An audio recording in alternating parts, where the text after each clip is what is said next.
bienvenidos. Vamos a hacer a continuación 3 diálogos sobre 3 temas centrales de nuestra materia, que es finanzas públicas y derecho tributario. Un primer diálogo con el profesor Francisco Ferrer sobre toda la problemática de la deuda y el crédito público. Luego una charla con la profesora Anaí Pérez sobre la problemática actual del federalismo financiero.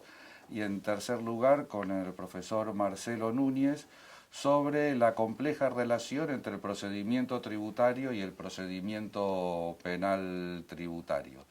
Son 3 temas muy diferentes entre sí, pero que permiten ver algunas de las problemáticas que habitualmente trabajamos en nuestra materia. Así que ahora pasamos directamente a nuestro primer diálogo con Francisco Ferrer. Bien, como para empezar a conversar, ¿no?, sobre este tema tan complejo del crédito y la deuda pública, ¿cuáles son como los aspectos centrales de la regulación constitucional? Bueno, la Constitución se ocupó con cierta cuota de optimismo de regular lo que era crédito público en 3 cláusulas, 2 directamente relacionadas con la utilización de esta herramienta por el Estado federal y una ya vinculada por la utilización por los gobiernos locales, en particular las provincias.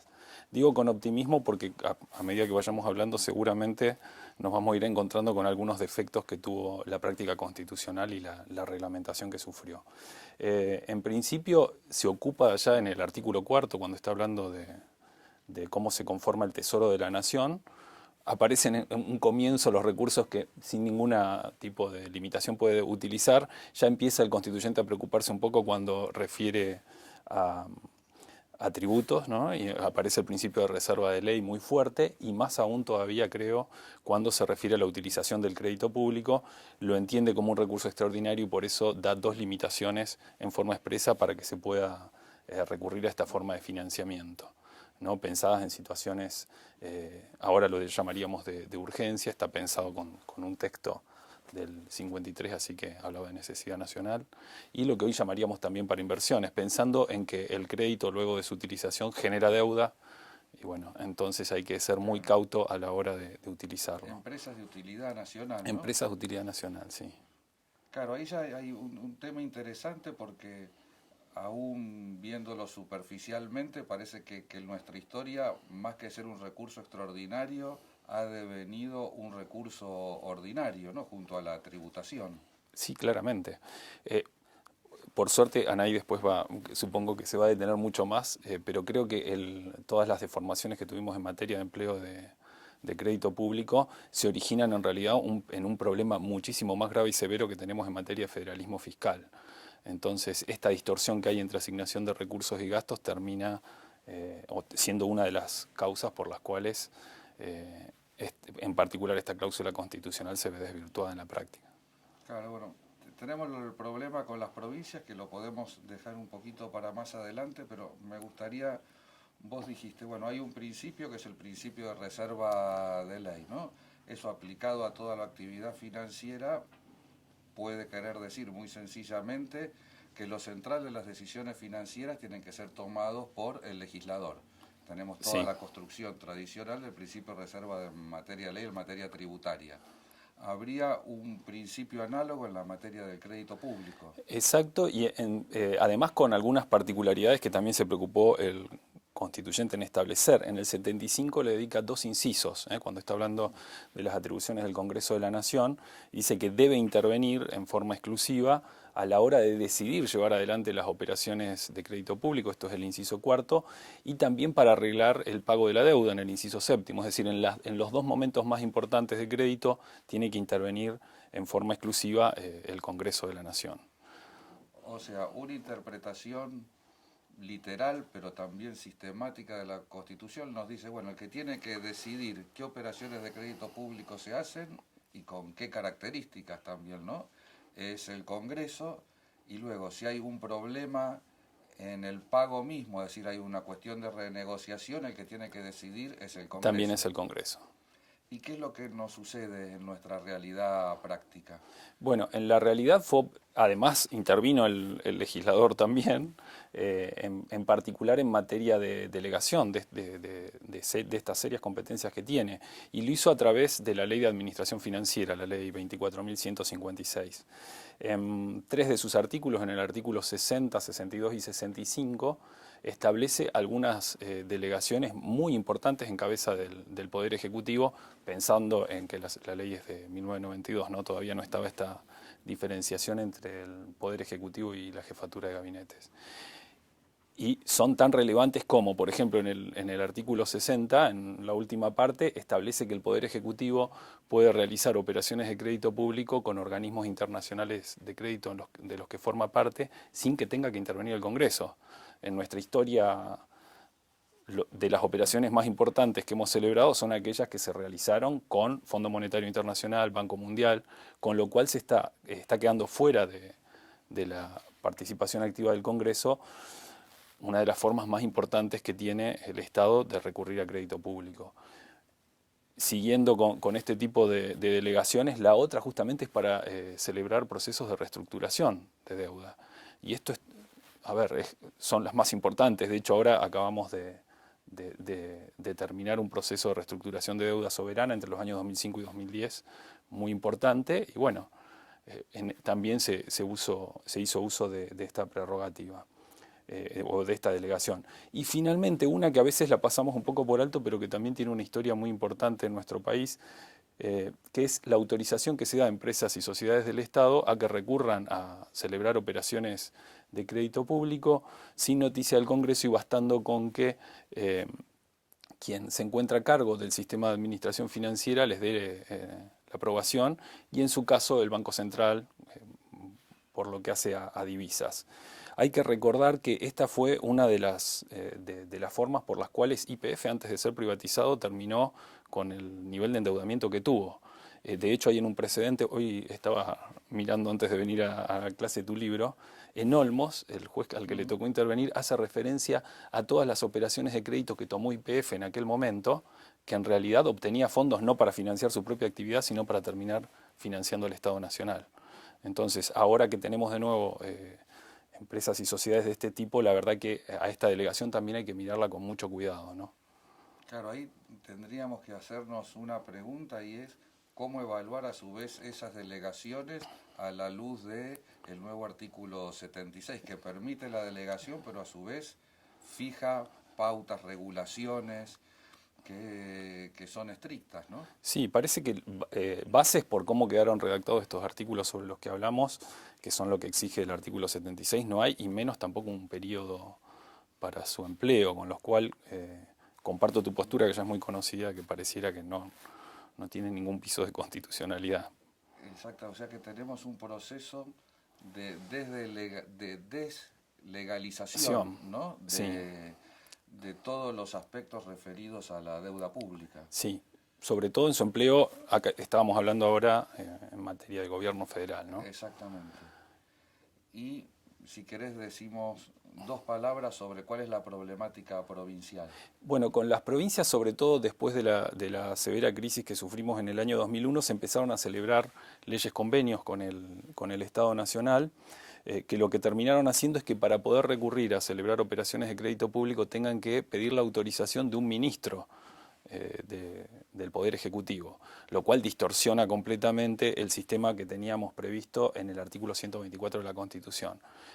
Cierto es que la ley de presupuesto para el año 2017 contiene casi todo un sistema que vendría a reformar la Ley Federal de Responsabilidad Fiscal, y dice que para las provincias que son superavitarias no existiría la necesidad. La verdad que es bastante raro pensar que le tengan que pedir autorización a un ministro del Estado Nacional provincias que no tienen problemas de déficit, como si tiene el Estado Federal, ¿no? Pero la verdad que el mecanismo, hacerlo a través de una ley de presupuesto ya es bastante cuestionable, y también que empiecen a generarse sistemas en los cuales algunas provincias, o sea, no quedó muy claro cómo iba a funcionar la adhesión. Si adhería alguna de estas provincias beneficiadas, ¿podría salir del sistema de la Ley Federal de Responsabilidad Fiscal? o necesitarían el acuerdo de todas, porque si no estamos de nuevo comenzando con problemas parecidos a los que nos llevaron a un fallo que van a analizar en un rato, supongo, que es provincia de Santa Fe. Sí, lo que yo veo complejo, que tal vez después para hablar en el tema del federalismo, ¿no? Eh, las provincias tienen problemas de financiación. Tenemos pendiente repensar una ley convenio de coparticipación y parece una salida fácil que en vez de hacer todas esas reformas, las provincias empiecen a tener un endeudamiento ya no nacional sino externo. Lo que hay que ver, ¿no?, cuál es la solidez que tienen nuestras finanzas provinciales para asumir responsablemente ese endeudamiento. Bueno, de hecho se dividen en general ahora las provincias por su situación fiscal en tres grandes grupos, que por suerte hay tres que todavía no tienen esos problemas, algunas que están gravemente comprometidas y otras con un nivel de compromiso intermedio. Pero cierto es que por este desequilibrio que acababas de comentar, lo único que pareciera que se hizo fue suspender la aplicación del tope del 15% que tenían de endeudamiento las provincias en la ley federal de responsabilidad fiscal. Cláusula que era bastante interesante y que de hecho algunas constituciones provinciales con diferente redacción pero también la tienen, ¿no?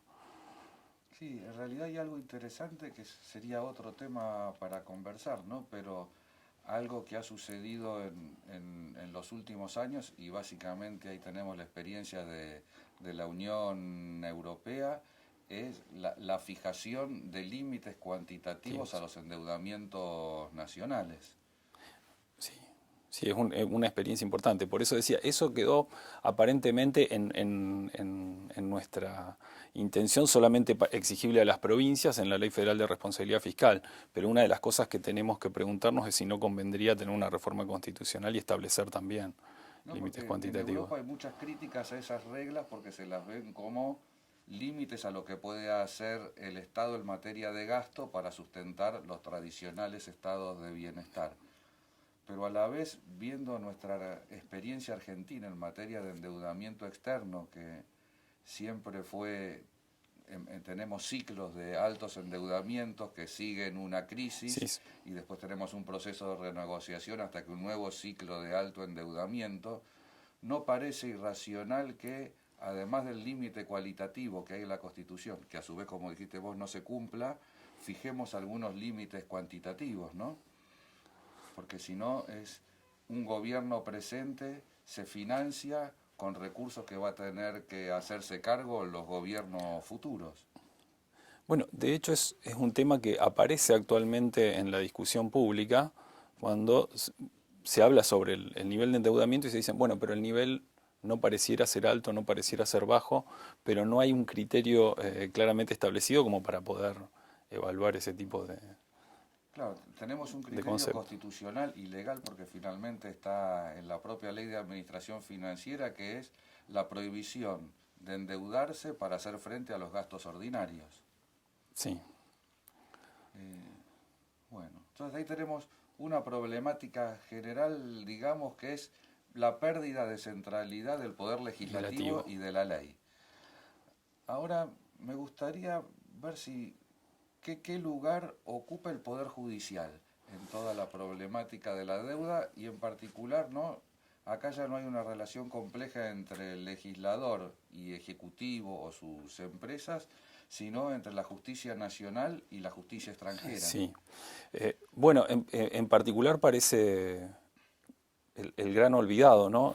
Si pensamos en nuestra Constitución y en los artículos 116 y 117 en particular, vemos cómo estaba pensado nuestro Poder Judicial para que intervenga en todas las causas en que la nación sea parte y en estas que comprometen aparte el ejercicio directamente de soberanía, yo creo que tendría que estar directamente involucrado. Y además tenemos toda una experiencia jurisprudencial relativa al tema muy importante e interesante sobre todo pienso en la de la Corte Suprema de Justicia. Cierto es que se empezaron, hubo toda una práctica constitucional en la cual se empezaron a establecer en algunas operaciones de crédito público que celebraba Argentina prórrogas de jurisdicción. Eh, el, por lo menos en la práctica, y de hecho es la cláusula que sigue utilizándose hasta nuestros días para establecer estas prórrogas de jurisdicción, es una norma perdida en la ley complementaria en la ley permanente complementaria de presupuesto, que no contiene ninguna reseña sobre en qué límites o con qué características debería el Poder Ejecutivo establecerlas. Con lo cual, en realidad, ni siquiera el Congreso, aquí que se le estaba impidiendo a otro poder del Estado intervenir en causas que son propias, se ocupó por definir el alcance de esas prórrogas de jurisdicción.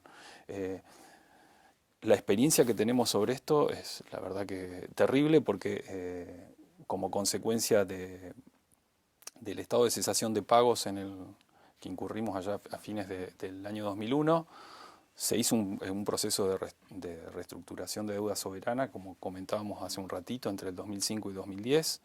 92% de los acreedores aceptaron las condiciones y un 1,5% del 8% que quedó afuera decidió hacer uso de esta cláusula de prórroga de jurisdicción, inició acciones en el estado de Nueva York, ¿no?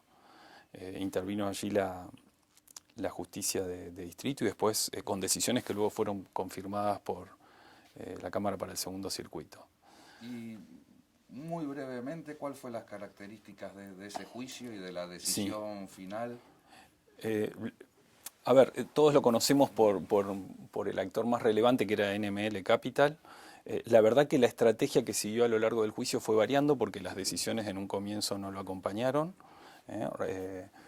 La verdad es que comenzó relativamente temprano el litigio y una de las primeras medidas que pretendieron hacer los que allí actuaban era detener el proceso de reestructuración de deuda soberana. Eso fue rechazado por la primera y confirmado por la Cámara, entendiendo en aquella oportunidad que no podía, que esto atentaba contra la salud del país, fue la expresión que se usó, y que la verdad que viendo lo que pasó después me parece un poco contradictorio. Frente a este fracaso, el segundo intento fue el de lograr el embargo de algunos bienes en particular, diciendo que Argentina en realidad actuaba a través de alter egos, ¿no? Como el Banco Central, etcétera, etcétera. El caso más famoso de esto fue el embargo de la fragata Libertad. Tampoco terminaron siendo fructíferos estos intentos, y finalmente lo que hacen es articular pretensiones que dicen que van en función de una cláusula que contiene todos los títulos, que es la de pari passu, que en realidad lo que garantiza es el tratamiento equitativo entre acreedores.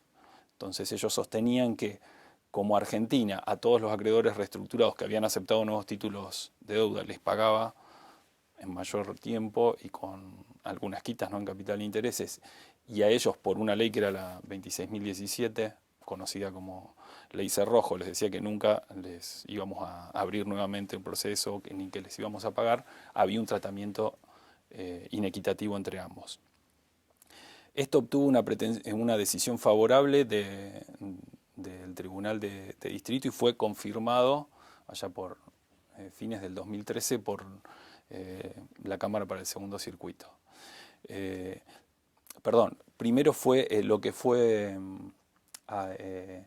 admitido fue que había un tratamiento inequitativo. Lo que estoy contando ahora es que después había que definir cómo hacíamos para equilibrar ese tratamiento, y ahí vino el problema. Porque ¿qué consideró la justicia que era un trato equitativo? Claro, lo que dijo el juez Griesa, que era quien resolvía la causa, era que para asegurar un tratamiento equitativo lo que había que hacer era pagarle a cada uno el título que tenía.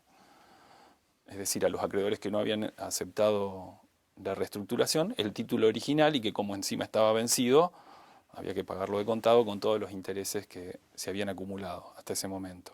Y a los acreedores reestructurados les pagábamos el título que habían aceptado. O sea que paradójicamente terminaron en un más largo plazo, pero digamos, es un trato equitativo un poco curioso, porque, bueno, pasaron de no cobrar nada a cobrar todo. Sí, pareciera que el reconocimiento de la pretensión se excedió en el fundamento de la causa, ¿no? Porque si el límite era asegurarnos el tratamiento equitativo entre ambos, parece que introduce una situación mucho más favorable para quienes iniciaron la acción frente a aquellos que debieron tolerar una situación que generó realmente un recorte bastante importante en capital e intereses del título que tenían originariamente. Igual me parece que lo más cuestionable del fallo ni siquiera es esto. sino en las medidas que adopta el juez y que luego confirma la Cámara para asegurar el cumplimiento de lo que disponía la sentencia. Porque hasta que uno puede entender, Argentina prorrogó jurisdicción y bueno, sea mala o buena la decisión, lo que hacía era asegurarle a quien tenía un título en el que había una prórroga de jurisdicción el cumplimiento de las obligaciones que estaban en el título. Pero en realidad, al imponer estas medidas adicionales, lo que hizo fue afectar todo el proceso de reestructuración de deuda soberana que Argentina había llevado adelante y que afectaba al 92% de sus acreedores. Esto al disponer medidas del tipo de que, bueno, ya explicamos lo de que cuando Argentina debía pagar a cada uno, entonces dice, cuando le tenía que pagar a los acreedores reestructurados, tenía que al mismo tiempo pagarle a aquellos que no habían aceptado. Y con las obligaciones que estaban hasta ese momento, que eran de pago contado. Da la impresión que más que una discusión entre un acreedor y un deudor sobre un título en particular, que uno podría tener, yo tengo mis dudas, pero uno podría admitir que fuese legítimo la prórroga de jurisdicción, acá como lo que se puso en juego fue toda la política del Estado argentino de reestructuración de la deuda. Exacto, y entiendo que en esto, si uno lee las primeras decisiones, sobre todo de la Cámara, cuando decíamos que frenar un proceso de reestructuración de deuda soberana atenta contra la salud de la nación, y a la luz de eso lee la decisión que se confirma en el 2013, pareciera bastante paradójico, ¿no?, que se puedan sostener las dos cosas al mismo tiempo. De hecho, no habían hay muchos litigios de este tipo, pero no habían experiencias de decisiones con este alcance. Lamentablemente, la doctrina local no lo ha trabajado tanto, pero uno mira la doctrina extranjera y fue un tema que se sigue trabajando mucho. Nos debemos una discusión. Porque además, como laboratorio mundial, ¿no? Finalmente fue la crisis de la deuda nacional más significativa de, no sé si de toda la historia, pero sí de todas las últimas décadas, ¿no? Sí.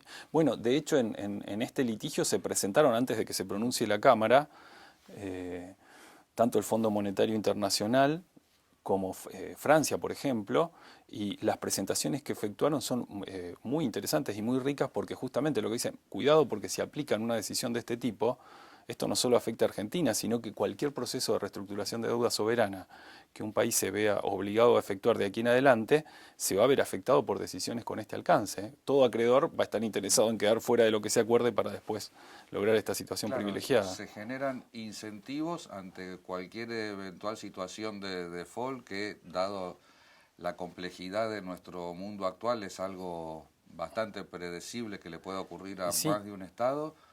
Se generan pocos incentivos para hacer una renegociación con un Estado. Exacto. Bueno, de hecho, Francia estaba pensando no en nuestra situación, sino en lo que pasaba con Grecia, por ejemplo, ¿no? Unión Europea podía tener muchísimos problemas de aceptarse decisiones de este tipo. Y lo mismo pensaba el Fondo Monetario Internacional, que de hecho apenas aparece la crisis argentina, presentó un proyecto de procesos de reestructuración de deuda soberana, ¿no? Que hoy los miraba, también los recordás en tu libro. Habían varios proyectos alternativos, pero todos tenían cláusulas parecidas. Sí, ahí hay, bueno, muchísimos. Esto es como solo como la punta del iceberg, ¿no? Porque la verdad que la experiencia hubo, como nuestra crisis fue de enorme magnitud, nuestro endeudamiento era muy grande, tuvimos prórroga de jurisdicción no solo a los Estados Unidos, sino a más de un Estado europeo, y la actitud o la visión de los poderes judiciales, como el español o el italiano, fue muy diferente al de la justicia de Nueva York. Sí. Y además, bueno, esto me ayuda a recordar algo.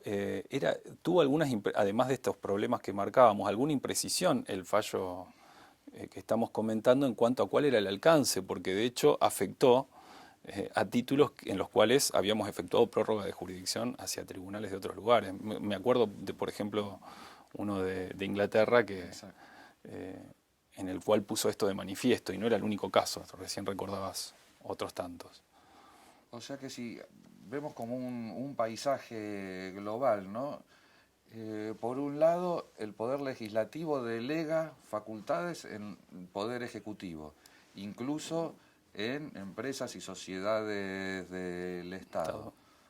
Por otro lado, hay reglas que transfieren jurisdicción de la justicia nacional a justicia de otros estados. Es como una situación, no sé, al menos para poner un adjetivo lo más neutro posible, ¿no? Una situación muy extraña que se da.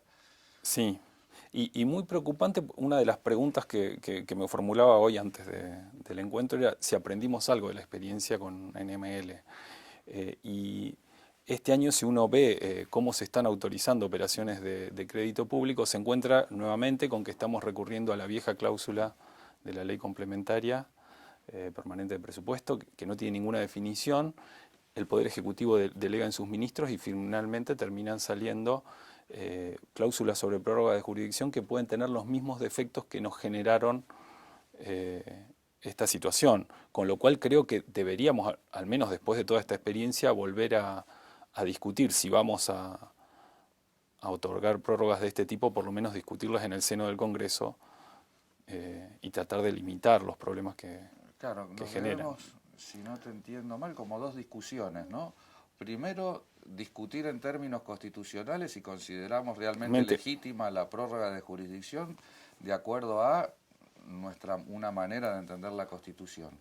Y en el caso de que se considere que efectivamente que sí, habría que ver bajo qué alcance, bajo qué modalidad, ¿no? Porque tal vez uno puede decir, quien dice que no, pero quien dice que sí, pero solo para ciertas cuestiones, y luego, viendo que es legítimo, qué podría ser oportuno, ¿no? Y que haya un debate mucho más explícito y abierto sobre el asunto. Creo que nos merecemos eso después de la última experiencia.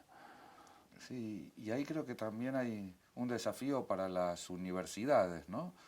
Porque somos el ámbito donde puede darse un debate lo más abierto, transparente y honesto posible sobre esta cuestión, un poco al margen de todas las coyunturas políticas que se van dando.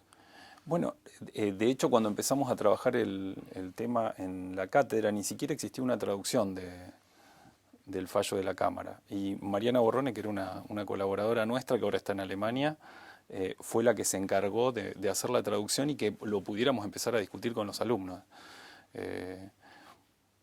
Pero la verdad es que después, como comentábamos, no existió mucho más trabajo de la doctrina y creo que nos lo debemos en la facultad. Bien. Bueno, muchísimas gracias. Bueno, gracias por la invitación. No, al contrario. Bueno, y ahora continuamos con un siguiente diálogo.